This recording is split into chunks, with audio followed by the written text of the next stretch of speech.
खुलासा उपदेश हजूर राधा स्वामी साहेब का। अब 3 नंबर पर देखो, इसमें नाराज नहीं होना, हो सके दास से कोई गलती हो तो फिर मुझे बताना, लिख कर देना पत्र, उसका उत्तर मिलेगा आपको। अब देखो ऊपर से ये 3 नंबर पृष्ठ पे ये क्या बताते हैं। अब समझना चाहिए कि राधा स्वामी पद सबसे ऊंचा मुकाम है। अब कुल मालिक तो कहता मेरा राधा स्वामी पंथ नहीं, अब ये मुकाम माने स्थान हो गया राधा स्वामी। राधा स्वामी पद सबसे ऊंचा मुकाम है और यही नाम कुल मालिक का और सच्चे साहिब का है और सच्चे खुदा का है। अब मुकाम तो एक स्थान होता है, दास तो अपनी सोच से बताओगा। जैसे एक तो राजधानी हो और एक प्रधानमंत्री हो, ये प्रधानमंत्री को भी वही बता रहे हैं और राजधानी भी उसका का नाम बताओ। अब आगे देखो, अब समझना चाहिए कि राधा स्वामी पद सबसे ऊंचा मुकाम है और यही नाम कुल मालिक या तो मुकाम मन तो स्थान होता है, वो ऊंचा सबसे सच्चे साहिब और सच्चे खुदा का है। और इस मुकाम से 2 स्थान नीचे सतनाम का मुकाम है। बोलो, सतनाम तो एक नाम है जाप करने का और ये स्थान बताओ सतनाम को भी। मेरे ये समझ में नहीं आ रही, बस इतना पूछना चाहता हूँ। मुकाम है कि जिसको संतों ने सतलोक और सतखंड, सार शब्द और सत्य शब्द और सतनाम और सतपुरुष करके बयान किया है। अब मेरी तो बुद्धियां कति फेल है भाई। एक सतनाम तो जाप करने का, सतपुरुष एक भगवान है वो पूर्ण ब्रह्म, और सार शब्द उसको पाने का तरीका, और इन्होंने सब एक ही बता दिया। स्थान भी, प्रधानमंत्री भी, उसके पाने की विधि भी, ये सारा कुछ एक बता दिया। तो यहाँ फिर बात दास के संबंध से बाहर है। फिर देख लो, अब समझना चाहिए कि राधा स्वामी पद सबसे ऊंचा मुकाम है और वही नाम कुल मालिक और सच्चे साहिब और सच्चे खुदा का है। बताओ, स्थान और नाम तो 2 हो गए। आगे देखो, इस मुकाम से 2 स्थान नीचे सतनाम का मुकाम है। सतनाम तो एक जाप करने का मंत्र है, सच्चा नाम, और सतनाम का मुकाम क्या हुआ, यानी स्थान नहीं, ये तो नाम है एक मंत्र जाप करने का। आगे देखो, जिसको संतों ने सतलोक और सचखंड, सार शब्द और सत शब्द और सतनाम, सतपुरुष। बताओ, सतपुरुष तो परमात्मा है, सतलोक एक स्थान है और सचखंड कहते हैं उसे सतलोक को, ये भाषा भिन्न है। और सतनाम तो एक नाम जाप करने का, ये सारे एक का बताओ। गाय भी, दूध भी, उसका बांधन का खुट्टा भी, कहते एक का बात है। मेरी यह समझ में नहीं आ रही, और कोई बात नहीं। आगे देखो,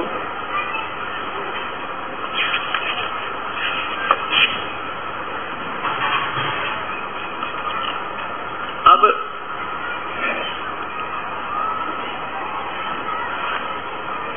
ये है जीवन चरित्र बाबा जयमल सिंह जी महाराज।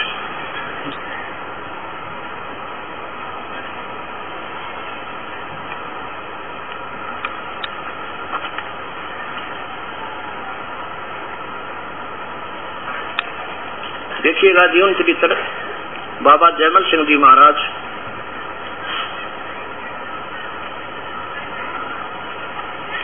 इन्होंने लिखा है श्री कृपाल सिंह जी, और इन्होंने यही, क्योंकि ये मुख्य आदरणीय श्री शिवदयाल जी महाराज ये राधा स्वामी पंथ के प्रमुख महापुरुष माने जाते हैं। इन्होंने, ये है श्री कृपाल सिंह जी, इन्होंने 30 नंबर पे फिर इसी का समर्थन किया है।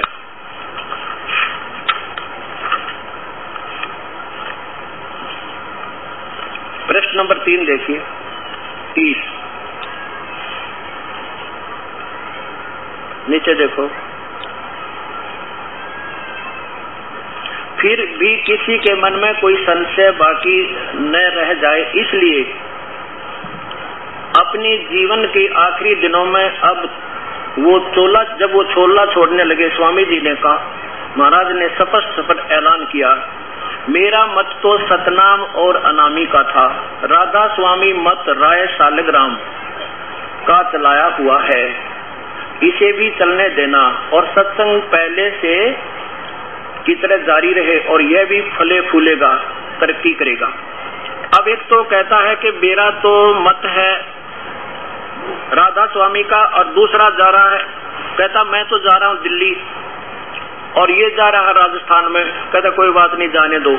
दास ने ऐसे सोच लगाई इसकी कि उस महापुरुष ने जब मना किया तो उधर नहीं जाना चाहिए था, गुरु की आज्ञा का अवहेलना हो गया।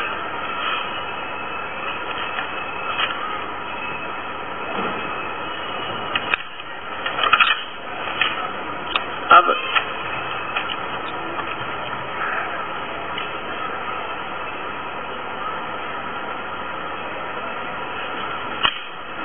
और इसमें यह भी लिखा है कि स्वामी जी हुक्का पीते थे, इसमें यह भी लिखा है, कोई बात नहीं। अब यहां देखो, ये है श्री कृपाल सिंह जी के शिष्य आदरणीय श्री दर्शन सिंह जी। अब ये क्या बताते हैं, इनसे किसी ने हांगकांग में पूछा जब वे विदेश गए थे कि परमात्मा को आप कैसा मानते हैं। इन्होंने कहा मैं निराकार मानता हूं। परमात्मा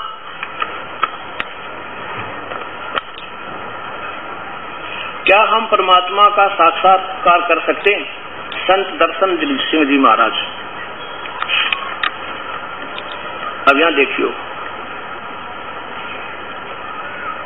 can we see the God का हिंदी रूपांतर संत दर्शन जी महाराज भेंट वार्ता। सन 1978 में प्रथम अमेरिका यात्रा में दौरान शिकागो रेडियो से प्रसारित भेंट वार्ता। क्या हम परमात्मा का साक्षात्कार कर सकते हैं? हाँ, हम इसी जीवन में प्रभु का साक्षात्कार कर सकते हैं। आप जो बात बता रहे उसका क्या प्रमाण है? जिस प्रकार हलवे का प्रमाण उसके खाने में निहित है। देखो, हलवा तो आकार है दास के हिसाब से और स्वाद निराकार है, सीधी सी बात है। हलवा तो साकार है, स्वाद निराकार। परमात्मा आकार है और उससे गुण होंगे वो निराकार, उनका वर्णन किया वो जो लाभ देगा हमें। प्रधानमंत्री आकार में है और वो लिख देगा अपनी कलम से तेरी अपॉइंटमेंट, वो निराकार होगी, उससे ठाठ होगी। दास ये मानता है कि परमात्मा साकार। अब दास नहीं, अपना अनुभव जब संतों ने बताया उसके बाद दास ने जो अनुभव किया वो ज्यों का तो मिला। जो पहले महापुरुषों ने जो सचखंड सतलोक देखा उनसे ज्यों का तो मिला और साथ में वेद और गीता ने उसका सेकंड किया। अब देखो, यानी नीचे आइएगा, परमात्मा जब व्यक्त हुआ, व्यक्त का क्या अर्थ है? आकार में आया।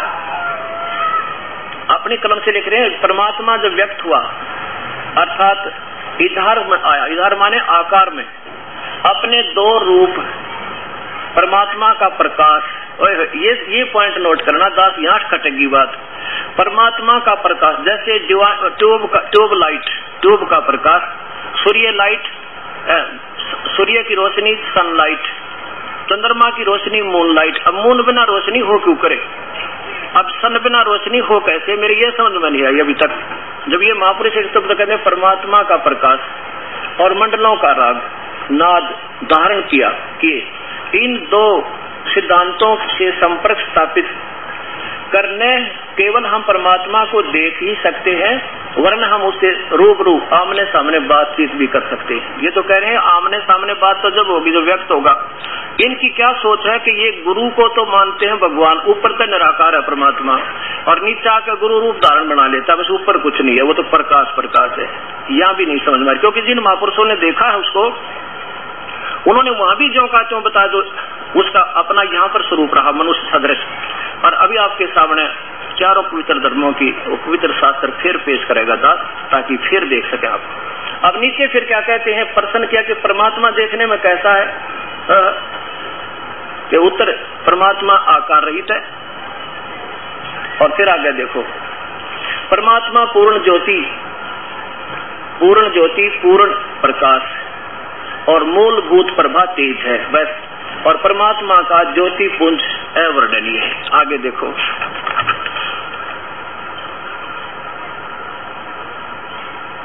फिर भी शास्त्रों में बताया गया कि करोड़ सूर्य चंद्रमा का एकत्रित प्रकाश उसके एक रूम के प्रकाश की तुलना में भी नहीं कर सकता। अब देखो, परमात्मा को उसे मूलभूत ज्योत स्वरूप में देखना ही सब संभव है। और जब हम रूहानियत की सबसे ऊंची अवस्था में पहुंच जाएं, क्योंकि सर्वोच्च आध्यात्मिक अवस्था अगम है, इसलिए शब्द मात्र उसका स्पष्ट वर्णन नहीं कर सकते। यानी प्रकाश देख लिया और कोई खुड़का दुड़का सुन लिया अंदर, तो यही उस परमात्मा की उपलब्धि है। और आप लिखते हैं कि शास्त्रों में तो लिखा है कि उसके एक रोमकूप में, शास्त्रों में बताया है कि करोड़ सूर्य करोड़ चंद्रमा एकत्रित करके उसके रोम के प्रकाश की तुलना नहीं कर सकता। अब रोम है तो भगवान तो आकार भी है उसका।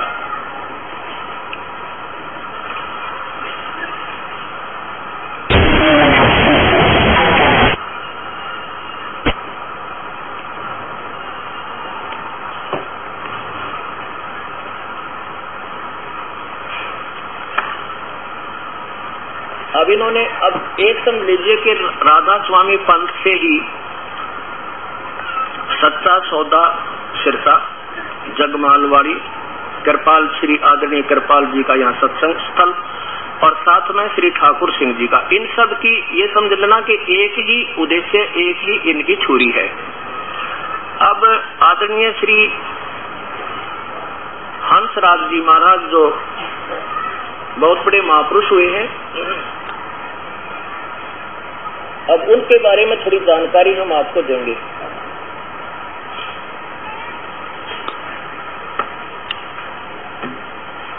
अब इन महापुरुष ने भी परमात्मा को निराकार माना है और केवल प्रकाश और ऐसे ही कान बंद करके उसकी धुन को सुनना उसकी उपलब्धि मानी है। देखो ठीक है, महापुरुषों की केवल लेखनी लिखी हुई दास आपके सामने पेश करेगा और फिर इन चारों वेदों में और साथ में पवित्र कुरान शरीफ में, पवित्र बाइबल में और पवित्र गुरु ग्रंथ साहिब में आज फिर दास आपको दिखाना चाहूंगा, क्योंकि हो सकता है हर सत्संग में भक्त आत्मा बदलते रहते हैं और उनको कोई अधूरा सधूरा ज्ञान सुना होता है तो वो दुखी हो जाते हैं कि हमारे संतों के बारे में ऐसा क्यों कह दिया। देखो दास कुछ नहीं कह रहा, मैं तो इनमें पढ़ कर सुनाऊं आपको कि इसमें ये लिखा है। और आपके सामने कुरान शरीफ, पवित्र बाइबल, चारों वेद, गुरु ग्रंथ साहिब, गीता जी सबका प्रमाण दे दूंगा। अगर उसमें कोई फिर भी फेरबदल फिर ठीक कर लेंगे, क्या बात होगी, इसमें मान बढ़ाई अहंकार किस चीज की। अगर ऐसे खेचातानी में रहेंगे तो ये फैसला कदे भी ना हुआ है। अपनी मान बढ़ाई नहीं करनी चाहिए, हमने अपने मूल शास्त्रों को फिर दोबारा रिवाइज करना चाहिए। अब देखो भी उन्होंने क्या लिखा है,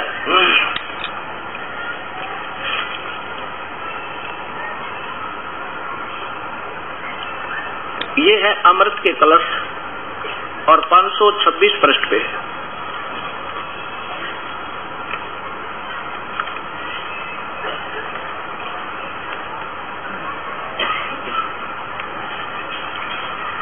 आदरणीय श्री हंस जी महाराज और ये आदरणीय श्री प्रेम रावत उर्फ बाल योगेश्वर, आदरणीय श्री सतपाल जी महाराज उर्फ बाल भगवान के पूज्य पिताजी और पूज्य गुरुदेव हैं। अब देखो अमृत के कलश श्री हंस जी महाराज जीवन दर्शन, ये कहां से प्रकाशित है,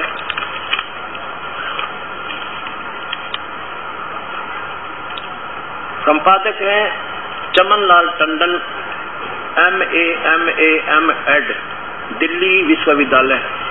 ये कहां से प्रकाशित है, ये यहां लिखा होगा।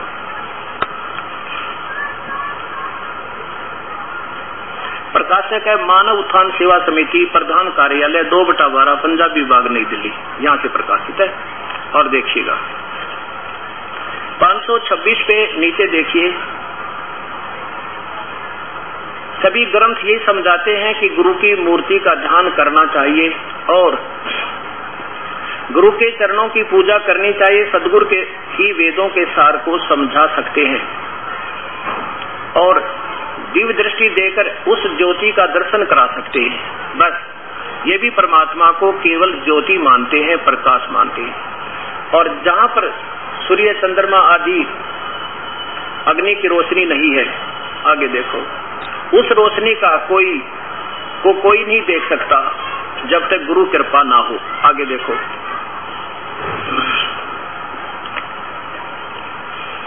ग्रंथों में झूठ ही लिखा है। हमारा तो संसार में लोगों की यह कहना है कि जिसको नूर चांदना, डिवाइन लाइट, अब देखो डिवाइन लाइट का क्या अर्थ होता है? प्रभु का प्रकाश। डिवाइन लाइट कहा है, उसी को जरूर देखना चाहिए। जैसे सूर्य के उदय होने पर अंधकार दूर हो जाता है, अंधकार होने से होने वाले कष्टों से का भय नहीं रहता, वैसे ही अपने अंदर का नाम प्रकाश जानने पर ही जीव सब प्रकार के दुखों से छुटकारा पा जाता है। कहने का भाव ये डिवाइन लाइट कहा इन्होंने, प्रभु का प्रकाश कहा। अब जैसे कोई ट्यूब लाइट कहे और उनसे पूछे कि ट्यूब कैसा है, वो बतावे कि ट्यूब तो है ही नहीं, वो तो निराकार, हमने प्रकाश देखा। ये दास का समझ में नहीं आ रही अब तक ये बात। अब जैसे कोई सनलाइट कहे, सनलाइट, और सन को कोई पूछा भी सन कैसा है, वो सूर्य कैसा है, कहे सूर्य तो है ही नहीं, वो तो निराकार, प्रकाश हमने देखा।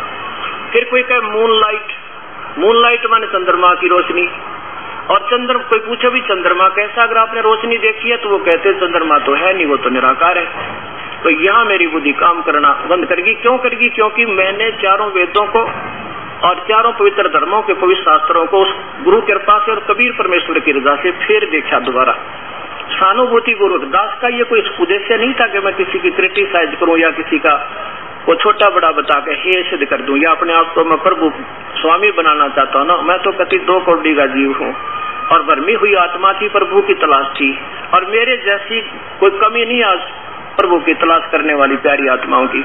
तो दास का ये उद्देश्य है कि इसको फिर देख ले, सारे संत बैठकर सहानुभूति पूर्वक देख ले, खेचातानी ना करें। और संत मार्ग तो खेचातानी का होता है नहीं, तो प्रेम पूर्वक होता है। आपको फिर देख लेंगे। अब कोई दास ने ऐसी सोच लगी जैसे कोई अंधा हो और उसने सुन लिया किसी आख्या वाले पे कि वो रात के समय क्या सुंदर प्रकाश, क्या सुंदर माँ का प्रकाश था। उसकी उस अंधे की सुन ली दूसरे ने, वो भी गाने लग गया, वही माँ क्या बात सुंदर प्रकाश था, चांदनी छिटकी हुई थी, कमाल हो रहा था। ऐसे सुनते सुनते हजारों की संख्या तक यह बात पहुंच गई। फिर उनसे कोई पूछा भी वो चंद्रमा कैसा है, वो कहते चंद्रमा तो है नहीं पर प्रकाश गजब का। अब यह बात ना रही, ये इनकी थ्योरी अब यहाँ अड़ गई मेरी बुद्धि में। अब प्रकाश परमात्मा, चंद्रमा बिना प्रकाश हो किस चीज का? मैंने दिखाते दो किसी कारण बिना प्रकाश किसी वस्तु का। थ्योरी से नहीं कह रहा ये दास। फिर प्रमाण दिया सब संतों ने, प्रमाण दिया उन संतों ने जिन्होंने परमात्मा को देखा, उनका साक्षात्कार हुआ। उन्होंने वेदों जैसी वाणी लिखी, जो कि तो जो वेद में लिखी है, जो पवित्र गीता जी में लिखी है और पवित्र कुरान शरीफ में लिखी है, पवित्र बाइबल में लिखा है और गुरु ग्रंथ साहिब, पवित्र गुरु ग्रंथ साहिब में लिखा है। और उन महापुरुषों की आपने विवरण सुनी लिए जिनको दास बताता रहा, जिनने इन परमात्मा को साक्षात्कार देखा सचखंड में, उस शाश्वत स्थान यानी रथ धाम सतलोक में, और फिर नीचे आकर देखा तो ज्यों का त्यों पाया। तो उन्होंने सेम टू सेम कहानी बताई। अब आपके सामने आज के तकरीबन जितने महापुरुषों का बोलबाला है, ये सब की थ्योरी आ गई। ऐसे ही महर्षि दयानंद जी भी परमात्मा को निराकार बताते हैं। उनका देखिएगा सत्यार प्रकाश।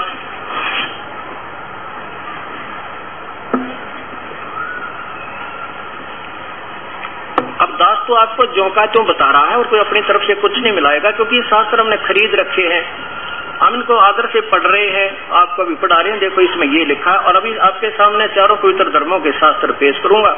अगर फिर भी कोई गड़बड़ दिमाग में है तो फिर उनको खरीद कर फिर देख लो एक बार, और फिर दास को मिलकर बैठकर सारे फैसला कर लेंगे।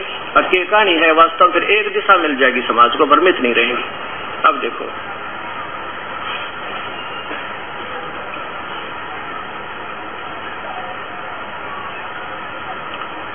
सत्यार्थ प्रकाश है, महर्षि दयानंद सरस्वती स्वामी विरचित। कहां से प्रकाशित है?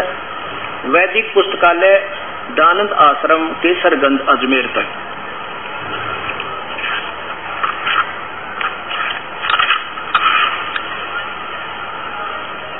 सत्यार्थ प्रकाश है, महर्षि दयानंद सरस्वती स्वामी विरचित, वैदिक पुस्तकालय दयानंद आश्रम केसरगंज।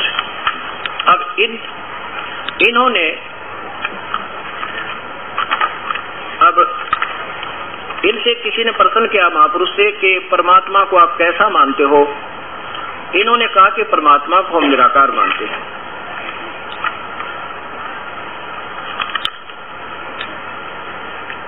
सप्तम समोल्लास नीचे देखिएगा, प्रश्न नंबर 190।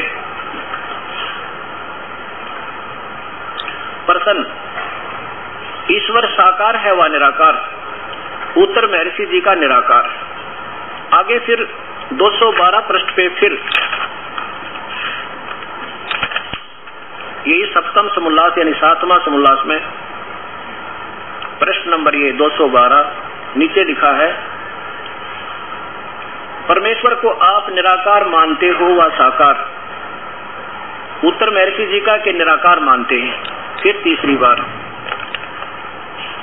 225 नंबर पृष्ठ पे ये अष्टम समोल्लास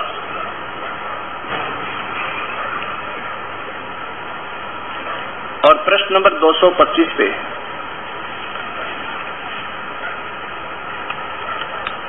प्रश्न है कि ईश्वर साकार है व निराकार? उत्तर महर्षि जी का निराकार।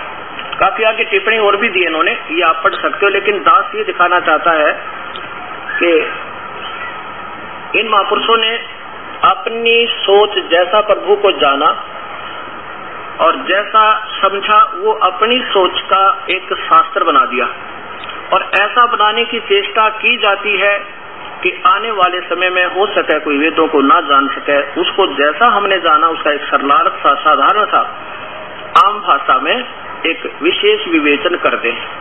उपनिषद क्या होते हैं?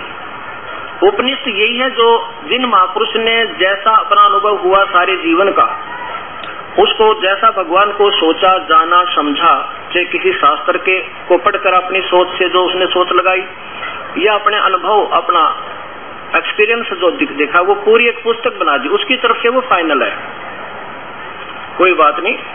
अब जितनी उन महापुरुष का प्रयत्न था वो बिल्कुल सही रहा। यहाँ तक तो दास इन राधा स्वामी पंथ के और महर्षि दयानंद जी के विचारों से यहाँ तक तो सहमत है कि इन्होंने आन उपासना से जीव का पीछा छुटवाने की चेष्टा की। अब जहाँ इनको उस परमात्मा की फिर परिभाषा जो बताई है वो शास्त्रों से नहीं मिलती, इसलिए दास ने फिर इसको दोबारा से सोचकर सब शास्त्रों का मेल करके एक नए ढंग से ये शास्त्र बना। इसको ले जाकर देख लो, कोई त्रुटि है तो दास को बता देना, परिभाषा प्रभु की। इसमें वेदों के मंत्र भी जितने दास की बुद्धि ने काम किया वो भी लिखे हैं, और जिन महापुरुषों ने उस मंत्र का सरलार्थ किया वो भी लिखा है। और साथ में फिर ये भी अक्षमा याचना करता हूँ कि मैं इन महर्षियों का बच्चा हूँ और विद्यार्थी तो प्रश्न करता ही है, तो टीचरों का फर्ज बना शंका का समाधान कर देने का। अब ये फाइनल हो गया अभी तक के जितने भी आज तक की छुरी उन महापुरुषों ने छोड़कर जिनको भगवान का साक्षात्कार हुआ है, यही बता के परमात्मा निराकार है। उनमें से कौन कौन है? जैसे आपके सामने सभी महापुरुषों के विवरण आ चुके हैं, जिसने 4 दिन का सत्संग सुना है। आदरणीय गुरु नानक देव जी, गुरु नानक देव जी को जो परमात्मा मिले जब कोई सिख धर्म नहीं था, और 10 महापुरुष हुए तब तक कोई सिख धर्म नहीं था, सब हिंदू हुआ करते थे। और जब आज से 3000 पुरुष पहले ना कोई हिंदू था, ना मुसलमान, सिख, ना ईसाई, केवल वेदों अनुसार ही साधना करने वाली वो पुण्यात्मा हुआ करती थी। उसके बाद कुछ त्रुटियां आने लगी वेदों के पढ़ने वाले विद्वानों में, उसके बाद फिर ये मजहब बनते चले गए। अगर इन मूल शास्त्रों को आज भी समझ लेना, ये क्या बताना चाहते हैं, एक मजहब हो जाएगा, कोई मजहब नहीं रहा है, ये सच कर बताता हूँ आपको। तो उन्होंने अपनी सोच से ये बता दिया कि परमात्मा निराकार है, और जिन्होंने देखा और वेद और 4 पवित्र धर्मों के पवित्र शास्त्र कहते वो साकार है। दास तो यही कहता है कि इसमें फिर एक बार फिर फैसला कर लो, ये साकार है कि निराकार। अब हमने जहाँ जाना है परमात्मा के, क्योंकि राधा स्वामी पंथ से संबंधित जितने भी महापुरुष वो ये कहते हैं कि सचखंड चलना है, अपन सतलोक चलेंगे, और वहाँ क्या करेंगे कि वहाँ परमात्मा है कि नहीं? परमात्मा तो केवल प्रकाश है। अब बताओ, उस परमात्मा के बिना तो हम यहाँ दुखी हो रहे, और वहाँ भी नहीं है, तो बताओ वहाँ हम क्या करेंगे? भाई कति जी नहीं करा जान ले। अब आप यहाँ आओ और कोई कहे भी सत्संग हो रहा वहाँ पे, और महाराज जी है कि ना? महाराज जी तो निराकार है। वो तो है नहीं, फिर बता आपके क्या करने आओगे यहाँ पे, बुलाए तभी कोई नहीं आओ नहीं। तो दास का यही है कि ये शास्त्र आपके सामने फिर पेश करूंगा और शांतिपूर्वक सुनना। ये मत समझना कि मैं किसी को हे बताना चाहूंगा, बिल्कुल नहीं। ये तो दास में इतनी हिम्मत नहीं, मैं तो सिर्फ आपसे ही आप ही को फैसला पर छोड़ दूंगा कि आप देख लो कौन सा ठीक और कौन सा गलत लगे। आपको अच्छा लगता है फिर चिंता क्या। मान ले मैं आपके 1000 के नोट को और 100 का बताऊं और आपको कॉन्फिडेंस है कि सही हमारा 1000 का है, तो फिर चिंता किस बात की। चिंता 2 कारण से होगी, या तो आपको कॉन्फिडेंस नहीं, और या फिर आपको पता है कि वास्तव में ये 1000 का नहीं है 10 का है। आपने जानबूझ कर दुनिया को यानी किसी को बहका रखा कि मेरे पास 1000 का नोट है। तो ये जो संत जिनकी मैं बता रहा हूँ किसी भी महापुरुष की, अगर वो सही है तो चिंता क्यों। इस दास को एक मूर्ख समझ लो, भौंकता रहेगा, उसने क्या लेना देना। सही है तो फिर चिंता किसी, चिंता है तो फिर चौकस हो जाओ, चिंता हुई है तो चौकस हो जाओ, उसका फिर समाधान ढूंढे कि वास्तव में क्यों कह रहा है वो एक नादान संत सब के बारे में। अब जैसे कई भक्तात्मा यूं कहे आपका जो संत तो सबका निंदा करता है। पीछे गवर्नमेंट ने 500 के नोट पकड़े थे डुप्लीकेट, और टीवी पर दिखा करते हुए देखो असली तो ये है और नकली ये है, इनमें ऐसे कंपैरिजन पूरा नहीं हो रहा, तो क्या सरकार आपकी निंदा कर रही थी। आप सोचो, आपके भले की बात थी। अगर ठीक है तो फिर चिंता किसी एक मिला तो लो उससे, और गलत है तो अपना भाई उसने पटको ठाके अपना और बंद करो, उस असली को आगे मार ना खाइयो। अब देखिएगा, पहले आपको दिखाऊंगा पवित्र बाइबल।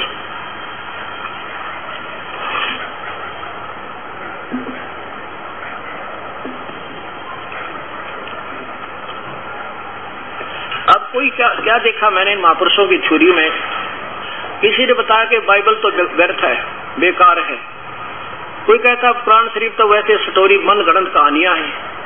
कोई कहता वेदों को भी ये कहने वाले मिले के तो वैसे दंत कथाएं हैं। और आगे चलकर भाई कुछ भी कह सकते हैं, क्योंकि जिनकी बुद्धि गिरती चली जाएगी ज्ञानहीनता के कारण, तो वो कुछ भी टिप्पणी कर सके, पर हम नहीं माने उनकी बातों को। परमात्मा कहते हैं, जब कबीर साहब से धर्मदास की वार्ता हुई, उनकी प्यारी आत्मा जिन्होंने सतलोक भी दिखाया उनको, जब कहा भगवान आज तक हमारे को किसी ने नहीं बताई, ये बात किसी ने नहीं बताई मालिक, इससे सिद्ध होता है कि फिर ये वेद और कतेब सब झूठे हैं। तो कबीर साहब बोले बेटा नहीं, वेद कतेब झूठे नहीं भाई, झूठे हैं जो समझे नहीं। अनजान वो हैं जिन्होंने इनको समझा नहीं ये क्या बताना चाहते हैं। अपनी थ्योरी से अपने हिसाब से उनसे भिन्न व्याख्या कर दी, तो उसके उपनिषद बना दिए। और वो उपनिषद अगर गीता वेदों से मिलते हैं तो वेल एंड गुड, वो तो बिल्कुल सही है, कोई डिफरेंस नहीं। और जहाँ वेदों से भिन्न करते हैं तो वो फिर पूर्ण नहीं है। दास की ये प्रार्थना है और यही सोच है। अब देखो पवित्र बाइबल,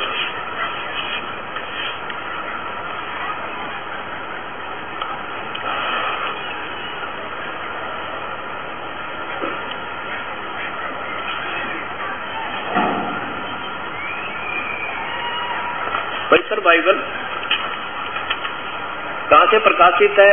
इंडिया बाइबल लिटरेचर 67 बरका रोड, किलपक, मद्रास, दूरभाष इतने थे। इनके बिल्कुल शुरुआत में बहुत ही एक अनमोल व्याख्या है उत्पत्ति।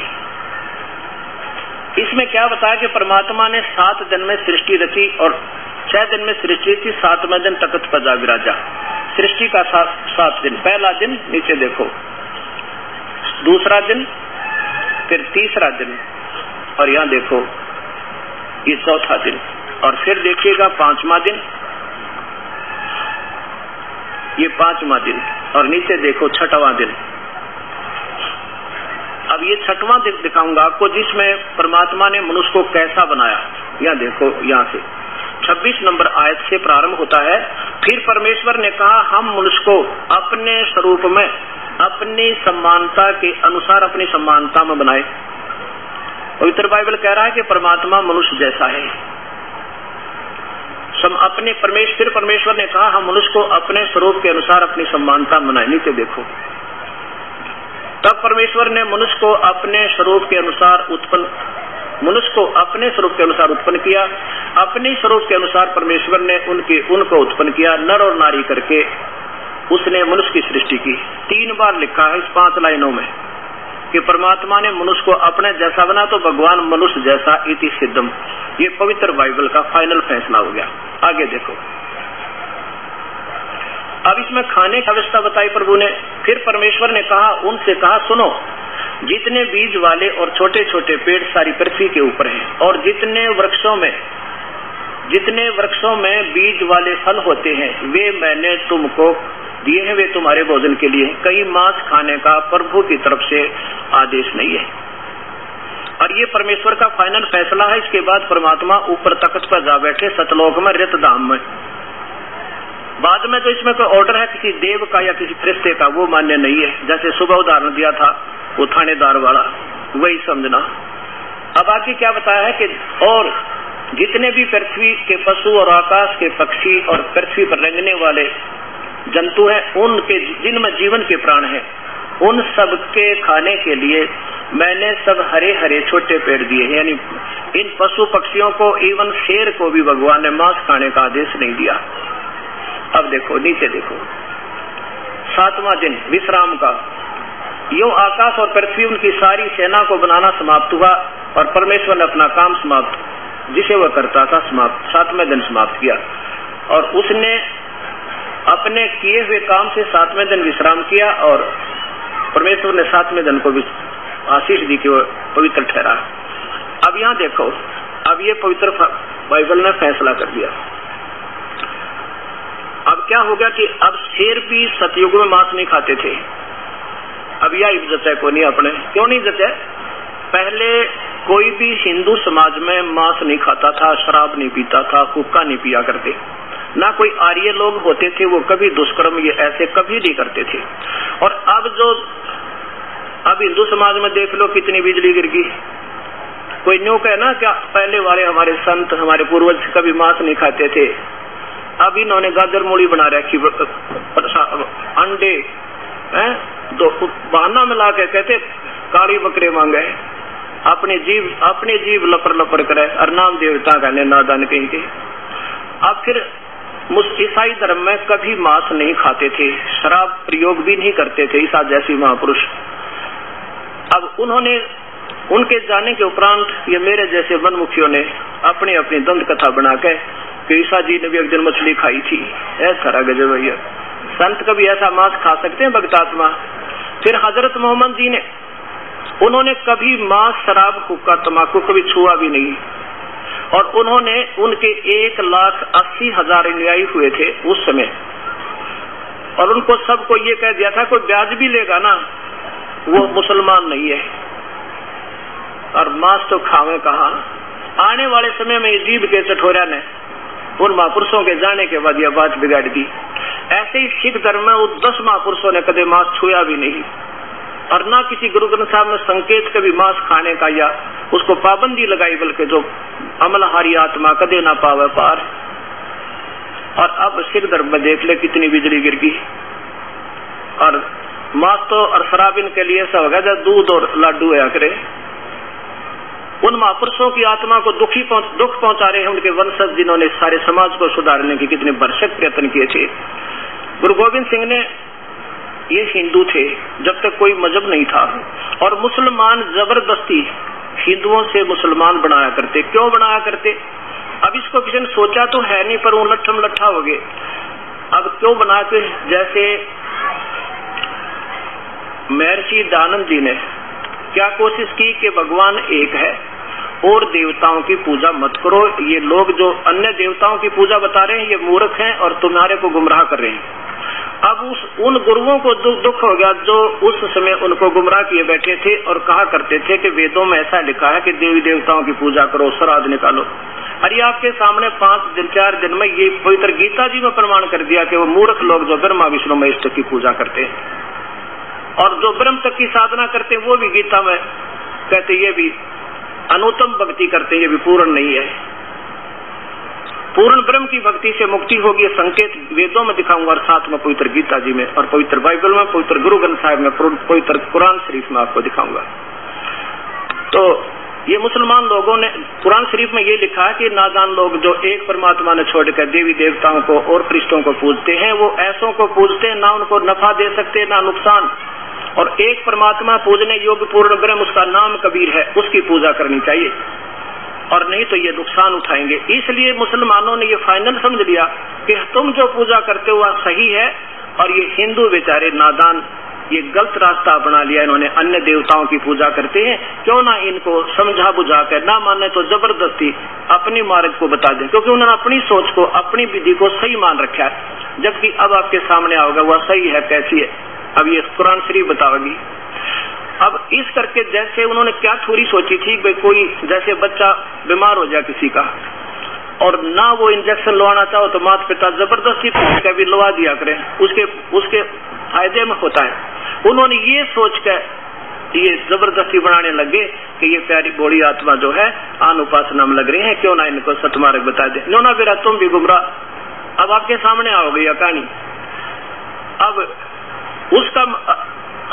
उसने गुरु गोविंद सिंह जी ने ऐतराज किया, भाई देखो तुम अपनी क्रिया करो, हम अपनी करें, ठीक है, तुम अपना ज्ञान दो, हम अपना देंगे, जो तुम्हारा स्वीकार करेगा तुम्हारा, हमारा स्वीकार करेगा हमारा, तुम जबरदस्ती क्यों करते हो।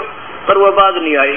जब उन्होंने एक न्यारे ढंग से एक सेना बढ़ाई, उन प्यारी आत्माओं के जो प्रभु को चाहने वाले थे, जो धोखा ना दे उनको, और उनका एक शिष्य माने शागिर्द अनुयायी सिख नाम बताया। फिर ये 5 आवश्यक चीज थी, जैसे सिर पर भाई पगड़ी होनी चाहिए, जैसे लड़ाई हो जाता है एकदम वो प्रोटेक्शन का काम करें, कच्छा कंगा कड़ा, ये तो एक वैसे सुविधा के लिए कृपान, वो तो इतनी लंबी कृपान रखा करते गुरु गोविंद सिंह जी, अरे भी इतनी कृपान लेकर सिख बने, ये तो एक फिर वो परंपरा बन गई। ये उन महापुरुषों ने ऐसा नहीं कहा था। अब ये क्या बताते हैं सिख धर्म में, एक आध कहते हैं गुरु गोविंद सिंह जी ने जब वो 5 प्यारों की परीक्षा ली, जो बकरे में तलवार घसो कर बाहर निकाल दी थी परीक्षा लेने के लिए, उन्होंने भी तो बकरा काटा था, उन्होंने जीवित भी कर दिया था। तुम करके दिखा दो जीवित, तुम तो बट दो और खा जाओ, और जीवित करके दिखाओ उसको। अब हम कहते बंदगी की रीस वे उन महापुरुषों की, फिर उन जैसी साधना की तुम रीस भी करते हो, ये बताने की चेष्टा इन सभी सदग्रंथों से दास कर रहा है। अब कुरान शरीफ में फाइनल फैसला कर दिया, जैसे पहले शेर मांस नहीं खाते थे और अब शेर मांस खा रहे हैं। अब आपका जचा नहीं आवाज, क्योंकि अगर अब कोई हिंदू समाज मुसलमान समाज में कोई कह देगा ना 50 वर्ष के बाद कि हमारे पूर्वज कोई भी मांस नहीं खाता था, सिख धर्म के पहले वाले, किसी का नहीं जचा। ऐसे आज हमारे साथ सतीथी आ गई, हमारी वृत्ति गिरने लग रही है, घर घर मंडे हो गए, क्योंकि मुसलमानों को हिंदू इसलिए बुरा बताया करते, ये मांस खाते थे, बाकी तो बराबर का काम था ही सारा, और अब हिंदू उससे घाट नहीं उससे आगे पहुंच गए उन पे। तो अब ये दास करा कि जो बुराई करता वो धार्मिक व्यक्ति है नहीं, चाहे हिंदू है चाहे मुसलमान, सिख या ईसाई, सीधी सी बात है। और फिर शास्त्र कुल दिन की साधना नहीं, वो भी व्यर्थ है, ये गीता और वेद बतावें। अब इनको फिर सेट कराएंगे बस सारे मिलकर सद्भावना पूर्वक, क्योंकि संत तो आपको आन नहीं देंगे आगे। अब आपने सोचना पड़ेगा, अगर ये गलत है तो उनके पास ले जाओ, सीडी दास की बनी हुई है, और जो जिस पंथ से संबंध है वो हमें बता दो, उसके वही सीडी निकाल कर दे देंगे, और उन महापुरुषों से देख लो शांतिपूर्वक, और फिर उसमें कोई त्रुटि है तो फिर सबको बुलाकर और फिर सेट कर दें, भैया मेरे से गलती होगी, आप बता दो, ठीक कर लेते हैं। अगर शास्त्रों से मिलेगी तो बहुत अच्छी बात है, नहीं मिलेगी तो फिर स्वीकार्य नहीं होगी। अब कुरान शरीफ देखो, ये पवित्र कुरान शरीफ, पवित्र बाइबल ने सिद्ध कर दिया कि मनुष्य जैसा प्रभु है, पूर्ण ब्रह्म वो परमेश्वर मनुष्य जैसा है। अब पवित्र कुरान, अब इससे पहले आपको एक कथा सुनाऊंगा, इसको दिखाकर ही सुनाऊंगा, वो अच्छी लगेगी। इसमें क्या टिप्पणी दी है लेखक ने कि ये वह इल्हामी किताब है जिसमें कोई संदेह की गुंजाइश नहीं।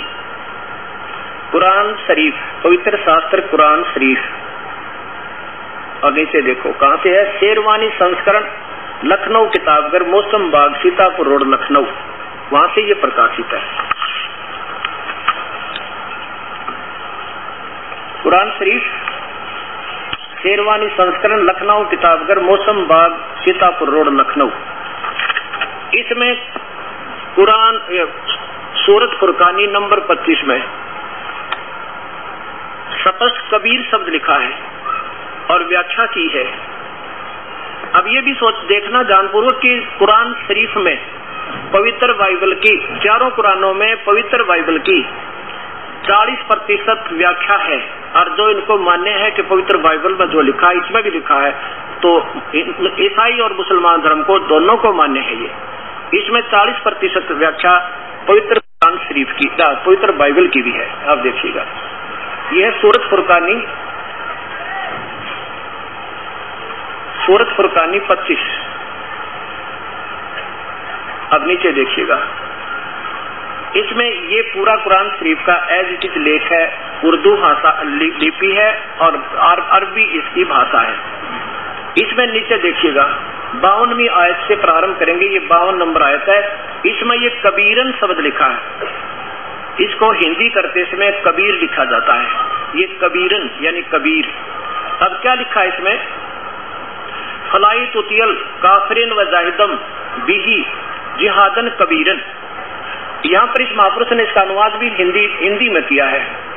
ये 51 समाप्त हुई, 52वीं प्रारंभ हुई। ए पैगंबर, अब ये भी सोचना, हजरत मोहम्मद को कोई उसका खुदा आदेश दे रहा, जिसको हजरत मोहम्मद अपना भगवान अल्लाह गॉड मानते हैं, और वो हजरत मोहम्मद को कह रहा है जैसे गीता में अर्जुन को बोला जा रहा है कोई भगवान बोल रहा है, और तीसरे परमात्मा की तरफ संकेत करा कोई और भगवान है। ऐसा ही ये कुरान शरीफ बोलने वाला भगवान कह रहा कि ए पैगंबर, हे हजरत मोहम्मद, तुम काफिरों का कहा न मानना और इस कुरान की दलीलों से उनका सामना बड़े जोर से करो।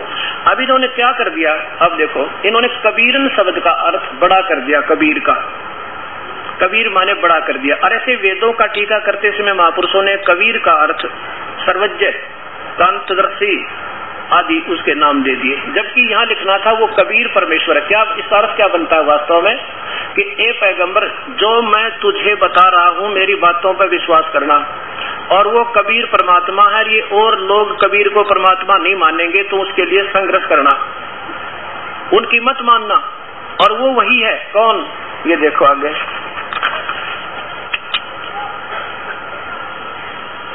और ये देखो इसमें 3 बार लिखा है। 58 नंबर आयत में ये बिदोनिब इवादही खबीरा, ये विस्फोट हो गया, ये कबीरा है। और इसका अर्थ क्या बनता है, इवादही माने पूजा के योग्य, इबादत माने पूजा होती है, इवादही माने पूजा, पूजनीय, पूजा के योग्य, कबीरा है, कबीर है। हम भी उसको कबीरा भी कहते हैं परमेश्वर को प्यार से। कोई आगे देखो, फिर ये खबीरन, कबीर है, ये कबीर है, प्रेम पूर्वक बैठ जा रहा हम तो, ये कबीर है, कबीरन। और ये अच्छा चलो, इसका अर्थ भी बड़ा ही किया उन्होंने। अभी दिखाता हूँ, शांति रखो, इतना जल्दी ना करो, ये 2 मिनट में समझ मान का ज्ञान नहीं है। प्रेम पूर्वक सीढ़ी ले जाओ, फिर देखो प्रेम तय, कोई जल्दी ना करो। समाधान ऐसे नहीं होगा, एक दिन में नहीं होया करे। आप सीढ़ी ले जाओ और वापस दे जाना, पैसे जमा करा के वापस ले जाना पैसे, ना समझ में आता है, और फिर बताना क्या कहा दास ने। अब देखो, अब यहाँ भी खबीरन, ये कबीरन है 59वीं आयत में। अब देखो यहाँ से चलिएगा, 52 के बाद ये 53 की इन्होंने हिंदी किया है।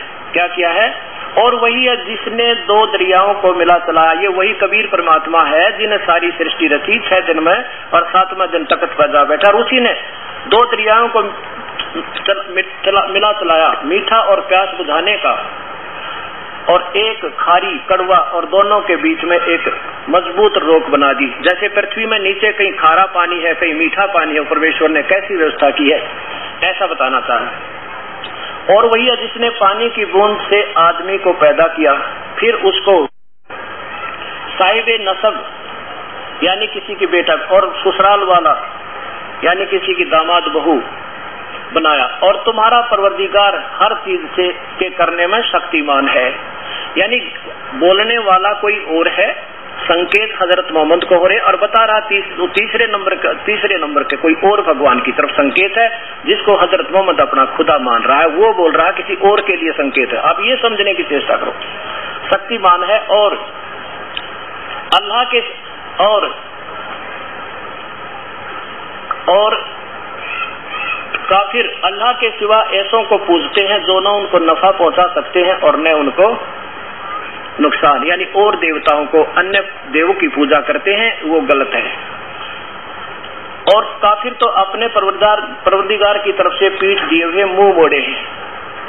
और ए पैगंबर, वो भगवान कह रहा अल्लाह हजरत मोहम्मद का अल्लाह निराकार, ये काल, ये निराकार रूप में बोलता है, मतलब अदृश्य रहता एक शक्ति होती है कि वो हम उसको देख नहीं सकते, वो आकार में ही होता पर आकाशवाणी करता है, या किसी व्यक्ति विशेष में प्रवेश करके वो बोलता है। जैसे श्री कृष्ण में बैठकर काल बोला, चारों ऋषियों में बैठकर ब्रह्म बोला, एक वेद का वर्णन कर दिया। ऐसे ही ये हजरत मोहम्मद को वो ब्रह्म ही बोल रहा है, काल बोल रहा है। ए पैगंबर, हमने तुमको खुशखबरी सुनाने और सिर्फ अजाब से डराने के लिए भेजा है। ये भेजने वाला अल्लाह कह रहा है कि हमने इसलिए भेजा तुम्हें।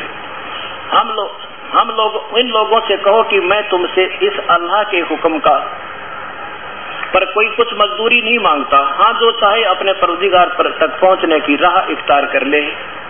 और ए पैगंबर, उस जिंदा वो कबीर परमात्मा हर संत को जिन्होंने उन्हें आकर दर्शन दिए हैं, जिंदा महात्मा का रूप बना कर आए। मुसलमानों में जिंदा महात्मा होते हैं, जैसा चारों दिन में दास ने उसकी व्याख्या भी बताई, उन संतों से मिले, उनका विवरण भी दिया। उस जिंदा जो तुझे जिंदा रूप में आकर मिले थे, उस पर भरोसा करना, इन्होंने चैतन्य ने अपनी तरफ से लिख दिया। पर भरोसा रखो जो कभी मरने वाला नहीं है, साथ अविनाशी है, और तारीफ के साथ उसकी पाकी बयान करते रहो, और वो अपने बंदों के गुनाहों से काफी खबरदार है। जिसने, ये वही है कबीर परमात्मा, जिसने आसमान और जमीन और जो कुछ उनके बीच में है 6 दिन में पैदा किया, फिर तख्त पर जा विराजा।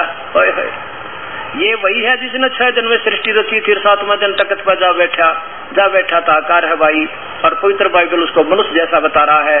मनुष्य जैसा है तो आकार में है, आकार में तो फिर उसका नाम बताओ कोई और नाम है तो मैं प्रमाण दो तुम कोई, और मैं 20 प्रमाण दूंगा आपको। वह तख्त पर जा विराजा, वह अल्लाह बड़ा, यहाँ लिखना था वो अल्लाह कबीर, बस बात समाप्त हो जाती। कबीर का अर्थ इन्होंने बड़ा कर दिया, वो अल्लाह कबीर है। आपके सामने फिर देख लेना, घर जाके खरीद लेना की बात है। रहमान है और उसकी खबर किसी बाखबर से, इस इल्म वाले से पूछ देखो। ओए होए होए, ये पॉइंट देखो और पीछे करो थोड़ा। उसकी खबर उसके बारे में, उसके पाने की विधि, ये भगवान जो हजरत मोहम्मद का खुदा भी कहता मैं नहीं बता सकता, वो भी सरेंडर कर रहा है। उसके तो कोई तत्वदर्शी संत यानी बाखबर इल्म वाले से पूछ देखो, मैं नहीं बता सकता। अब इसी का प्रमाण, क्योंकि वेदों को और गीता जी को ब्रह्म ने बोला है, काल ने, और इसी पवित्र गीता जी में देखिएगा, पवित्र गीता जी को वेद ब्रह्म ने बोला, जैसे आज सुबह प्रमाण दिया था आपको। और इसमें ये स्वयं कह रहा है काल के अर्जुन, मैं नहीं बता सकता उस परम पिता के बारे में है, उसकी तो वो संत बताएगा, कोई उसके वेल नोन होगा जो पूर्ण चारों वेदों को जानने वाला होगा और पूर्ण रूप से सारी व्यवस्था बता सकेगा। उसके पास जाना, वो निर्णय देगा आपको, उसकी विधि भी वही बताओगा। मैं उसके बारे में विधि भी नहीं जानता भक्ति करने की। ये देखो श्रीमद् भगवत गीता, गीता प्रेस गोरखपुर से प्रकाशित है, अध्याय नंबर 18 का और श्लोक नंबर 62 देखो नीचे।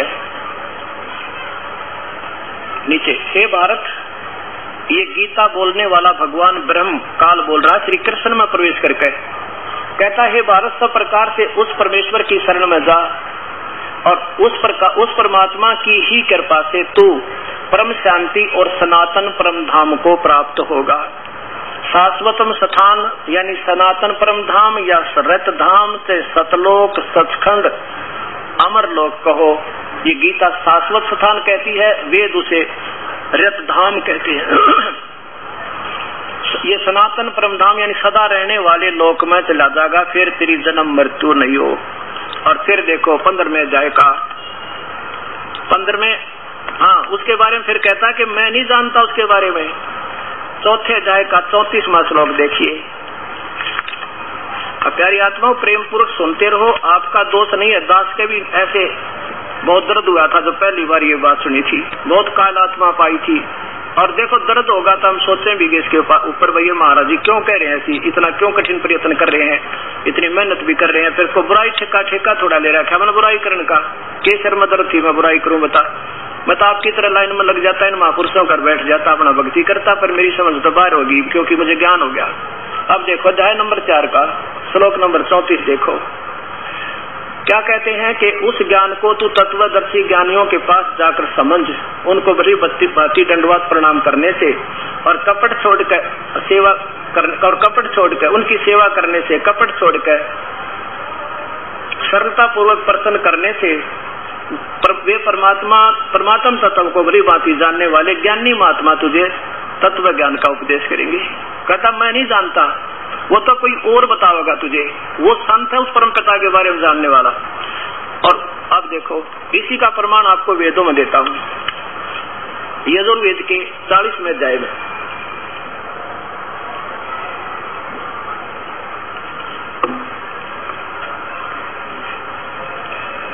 अब आपको दिखाऊंगा सत्यार प्रकाश में महर्षि दानव जी कहते हैं कि वेद परमेश्वरोक्त हैं, यानी वो ब्रह्म को पूर्ण परमात्मा मानते हैं और ब्रह्म के द्वारा एक एक ऋषि की आत्मा में एक एक वेद बोला, ब्रह्म ने वेद बोले और वेद और ब्रह्म ही बता रहा है सारी व्याख्या को। क्या बताता है ये महर्षि दानव सरस्वती,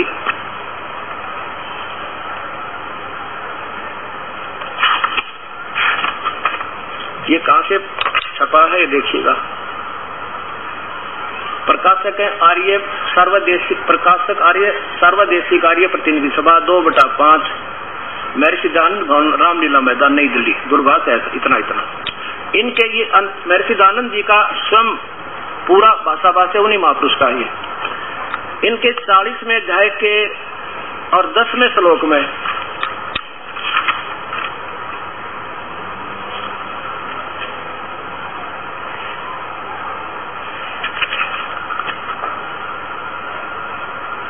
ये है 44वां अध्याय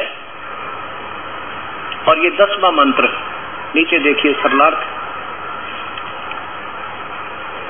हे मनुष्यो, यानी ब्रह्म बोल रहा है, हे मनुष्यो जैसे हम लोग मेधावी योगी विद्वानों से वचन सुनते हैं, यानी सुनते हैं, धीराणाम माने टिकाऊ ज्ञान वाले, धीराणाम तत्वदर्शी संतों से जो हम सुनते हैं, वे लोग जो हमारे प्रति विचक्षणे माने व्याख्या पूर्वक कहते हैं, अर्थात कहते हैं वे लोग संयोग अन्य कार्यों से ही और कार्य का फल कहते हैं, उत्पन्न नहीं होने वाले कारण से और कहते हैं इस बात को तुम सुनो, यानी वो जो कहते हैं उनको सुनो, वो सही बताओगे परमात्मा के बारे में।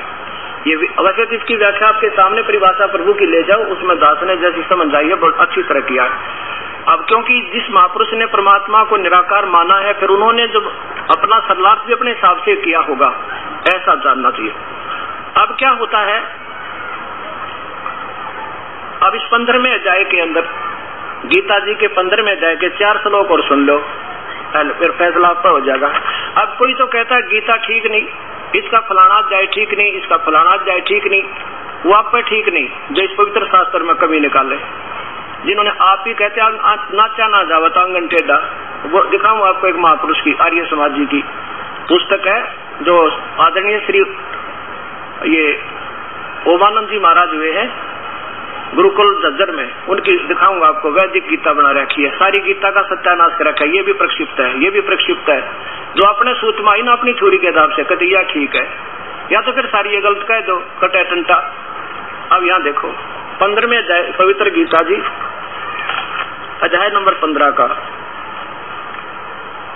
ये 4 श्लोक और सुन ले, गीता बोलने वाले भगवान की कति आपका दृष्टिकोण ठीक हो जाएगा। ये पंचदशो अध्याय, यहाँ देखो, ऊर्ध्व मूलम अधः शाखम, ऊपर को जड़ वाला नीचे को शाखा वाला, अश्वत्थम प्राहु अयम। अब इनकी हिंदी देखो महापुरुष ने, जहां तक इन्होंने हिंदी किया बहुत अच्छा किया, जब तक इनकी बुद्धि ठीक काम करती है। यदि पुरुष आदि पुरुष परमेश्वर मूल वाले, ये उल्टा लटका हुआ संसार रूपी वृक्ष अर्जुन, ऊपर को जड़ है, नीचे को तीनों गुण रूपी शाखा, रजगुण ब्रह्मा, सतगुण विष्णु, तमगुण शिव जी रूपी तो शाखा है। इससे पहले ये चित्र देखिएगा,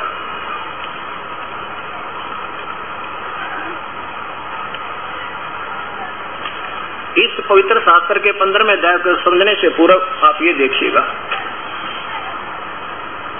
ये एक उल्टा लटका हुआ संसार रूपी वृक्ष का फॉर एग्जाम्पल बताया है समझाने के लिए। बहुत बेस्ट, बहुत ही अच्छा जो है ये एग्जाम्पल है इस सारे ब्रह्मांडों के, सारे भगवानों की स्थिति को समझने का।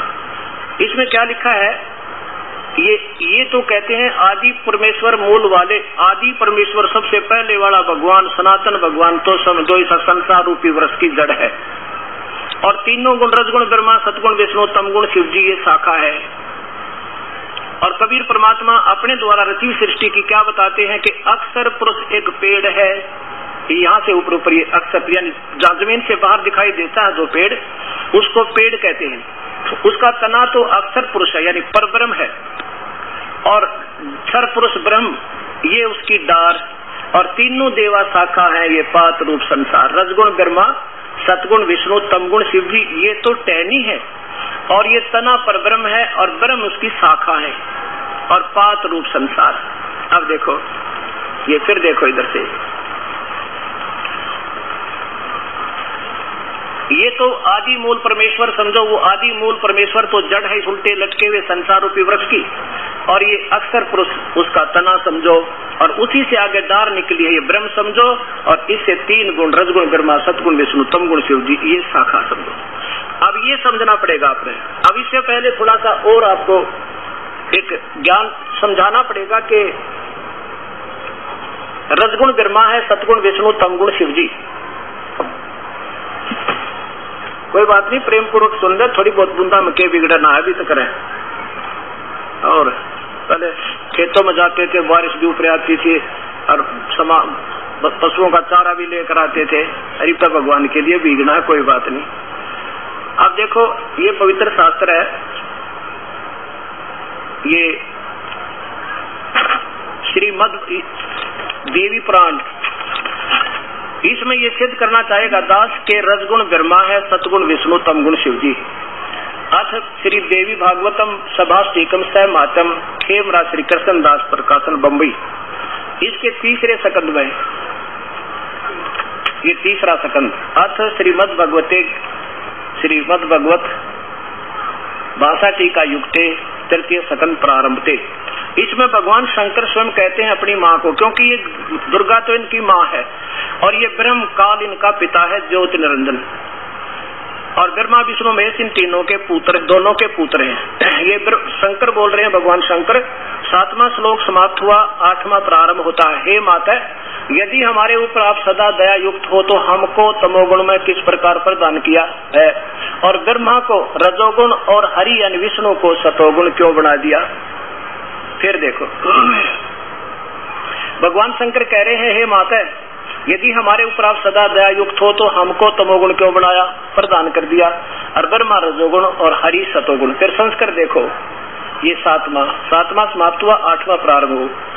यदि दादर्मना न सदाम्बिके कथम अहम विहित है तमोगुण, मुझे तमोगुण क्यों बना दिया। कमल से उत्पन्न होने ब्रह्मा को रजोगुण क्यों बना दिया, और किमो सतोगुण हरि विष्णु जी को सतगुण क्यों बना दिया। इति सिद्धम, रजगुण ब्रह्मा है, सतगुण विष्णु, तमगुण शिव जी। और ये तीनों, अभी पवित्र गीता जो है ये चारों वेदों का सार है, और इसमें सांकेतिक शब्द ज्यादा हैं। अभी इसमें प्रमाण मिलेगा पहले अध्याय में कि वो तत्वदर्शी संत कौन होगा। ये इस पहले 15वें अध्याय के पहले श्लोक में तत्वदर्शी संत की डेफिनेशन भी आपके सामने ये भगवान ब्रह्म बता रही है।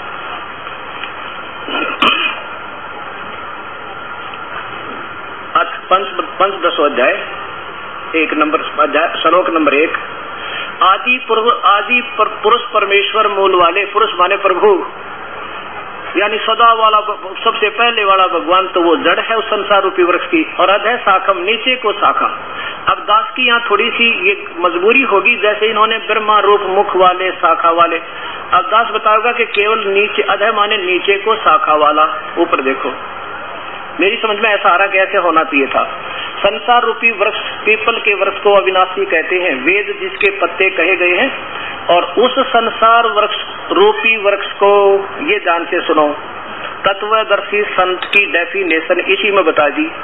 उस संसार रूपी वृक्ष को जो पुरुष मूल सहित तत्व से जानता है, वह वेद के तात्पर्य को जानने वाला है। वो तत्वदर्शी संत है जो सब भगवानों की, सब ब्रह्मांडों की न्यारी न्यारी व्याख्या बता दे और शास्त्र प्रमाण हो। सह वेदवित, वो वेद के तात्पर्य को जानने वाला है, अर्थात वो तत्वदर्शी संत है। ये व्याख्या भी बता दी। आगे देखो, वो बाखबर, जैसे कुरान शरीफ में कहा ना, किसी बाखबर से पूछ देखो, और वही संकेत ये पवित्र शास्त्र गीता कह रही है, वही वेद बता रहे। और वेद कतेब दो नहीं भाई, ये अलग नहीं है हमारे शास्त्र, एक बता रहे, एक संकेत है इनका। अब दूसरे में क्या लिखा है कि उस संसार रूपी वृक्ष की तीनों गुण रूप, रजगुण ब्रह्मा, सतगुण विष्णु, तमगुण शिवजी रूपी, ये जल से बड़ी हुई नहीं, ये शाखाएं हैं। विषय पर वाला शाखा, संस्कृत भी साफ देख लेना, कोई बड़ी बात नहीं। विषय पर वाला शाखा, विषय विकारों रूपी ये तीनों शाखा हैं। सीधा सार्थ ये बड़ा, इन्होंने तो अपने हिसाब से कर दिया। भोग रूप, विषय भोग रूपी कोपलों वाली देव पुरुष, ये इनकी अपनी सोच है। सीधा अर्थ बना है विषय विकार, विषय पर वाला शाखा। अधय माने नीचे को, वहां भी अधय माने नीचे ही लिखना था इन्होंने, नीचे और ऊपर, सर्वत्र नहीं, केवल ऊपर तो इस लोक में, स्वर्गलोक में और इस मृतलोक में, और नीचे पाताल लोक, 3 लोकों तक इनकी रेंज है। और यही मनुष्य लोक में यही कर्मानुबंधनी मूलानी, ये तीनों भगवान ही यहाँ इस जीव को कर्मों के आधार में बांधते हैं, इसको पार नहीं होने देते। और ये ऊपर और नीचे व्यवस्थित है, तीनों लोकों में ये व्यवस्थित है। आगे देखो, तीसरे में कमाल कर दिया। गीता बोलने वाला भगवान कह रहा है कि इस संसार वर्ष का स्वरूप जैसा कहा है, अब मैं पूरा बता सकता, इसको पूर्ण नहीं जानता। क्या बताते हैं? संसार वर्ष का स्वरूप जैसा कहा है वैसा यहाँ नहीं है। तेरे और मेरे डिस्कशन में जैसे मैं बता रहा हूँ, मैं पूर्ण रूप से जानता उसको, वो तो वो तत्वदर्शी था, उसके लिए छोड़ दिया, वो बताएगा। ऐसा वैसा यहाँ विचार काल में नहीं है, यानी तेरी डिस्कशन गीता के ज्ञान में वो नहीं बता सकता, क्योंकि वो नहीं पाया जाता, क्योंकि न उसका आदि है, न उसका अंत है, और न उसकी अच्छी प्रकार से तिथि है। यहाँ देखो, इसलिए सुविरड मूलम, यानी दृढ़ मूल वाले, यानी वो सतलोक तो उनका अजरो अमर है, जहाँ वो परमात्मा है, वो तो कभी विनाश नहीं होता, वो जड़ समझो सुविरूढ़ बिल्कुल स्थायी है। इसका अर्थ सीधा। और संसार रूपी पीपल को, अति दृढ़ मूल संसार रूपी वृक्ष को